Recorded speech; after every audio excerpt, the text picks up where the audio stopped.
I'm Raffaele Vignola. I'm from Italy and live in Costa Rica. And what is your big idea? Well, we developed an idea based on the concept that the current language that we are using to promote action on climate change is not really being successful. So we need to identify innovative languages that are being used or have been used to move people to action. Hi, my name is Mónica Berger and I'm from Guatemala. And the idea is to take 3 case studies that show how we can use different types of language, like in Guatemala, traditional knowledge and different types of arts and different types of expression that speak directly to the heart, but around a specific problem where we need to move people to action. So in one setting is protecting livelihoods and water. In another setting in Colombia, it's about mining versus water. In a third setting in Costa Rica, it's about the power of music and art through the rivers. And so these 3 settings, we want to learn lessons, document what happens. We have mapped actors we're going to work with already, and then our job is to complete the whole picture and see how we can build a meta-language that is cross-cultural, that speaks to all of us. My name is Romero and I'm coming from Mexico. And the story here we are trying to build up is a solution for cities to really to be taken into consideration and empower their positions in the topic of climate change, just by creating a UNFCCC model for cities. So we are trying to use the structure that is already in power, that is the World Mayor Summit on Climate, which is the platform, and the political instrument that is the Global Cities Covenant on Climate, and the methodology that is given by the Cities Climate Registry. And by that we are trying to jump in a process that we created that we will put in action in Equatorian Cities Climate Summit in June 2011, and then coming with the results to the second World Mayor Summit on Climate that will be taking place in Durban. So the idea is to empower cities at the international level and as relevant actors for the climate topic in general. Thank you. My name is Vanessa Costa. I'm from Spain, although I work in the UK, and I'm working this project with FUNAB, which is the National Fund for the Environment of Mozambique, and other researchers. And our idea is to connect, to create a people-private public partnership for peace, and to bring the people into those 4 Ps. And our difficulty is how do we connect the people that that are in Mozambique, in Maputo, in a city in Mozambique, they are organizing communities, and how to connect these people with these 4 Ps. And we think we could do that through a peoples-based climate change and development plan. Sorry, can you tell us more about what the 4 Ps are? Yes, I said at the beginning is people, public, private partnership. That's great. Anything else you want to add about your project?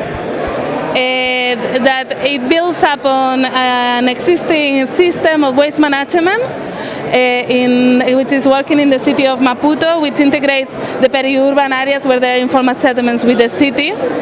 And we think that this can constitute a beginning to create that partnership that doesn't exist yet, and perhaps bring in a multi-sectoral partnership which responds to adaptation and mitigation concerns. Lovely, thank you. Hi, I'm Isabella Sousa and I'm Brazilian living in London. And this project is about helping cities that are from 100,000 inhabitants to 300 inhabitants. The issue around cities that many people only focus on the larger cities, but the leadership is very necessary on smaller cities as well. So we want to transfer the knowledge and come up with a pilot in 3 cities, one in Philippines, one in Brazil and one in Salvador, where we're going to apply a new form of leadership, which is eco-leadership, where we have not only one champion in the municipality, but also working with team leaders, with the city department, and bringing knowledge from the academic institutions in that city, bringing the private sector to host committees, and also communities to be involved in the process. And really doing a network of these people, talking to one another on a bilateral basis, but also as a whole network. And by holding this, we hope that people will come up with smarter cities, an intelligent form of engagement. My name's Jonathan Enter, I'm from Practical Action in the UK, and we've developed this prototype together with Javier from Bolivia.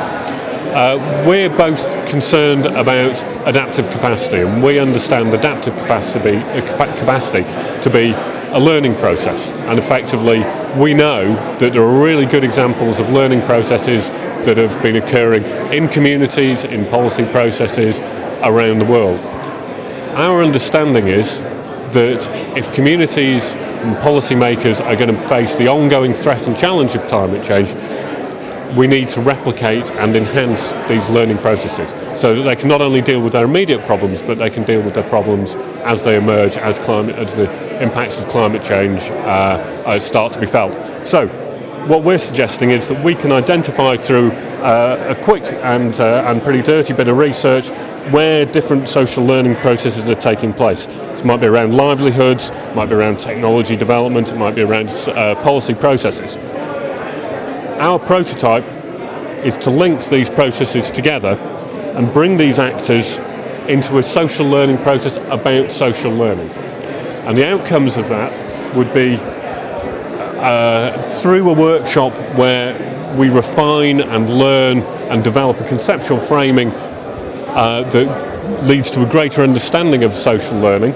We'll be able to disseminate learning about what the enabling environment for social learning looks like, what the catalytic components are, how it works, when it works, why it works, what the dangers and pitfalls are, so that we can go forward and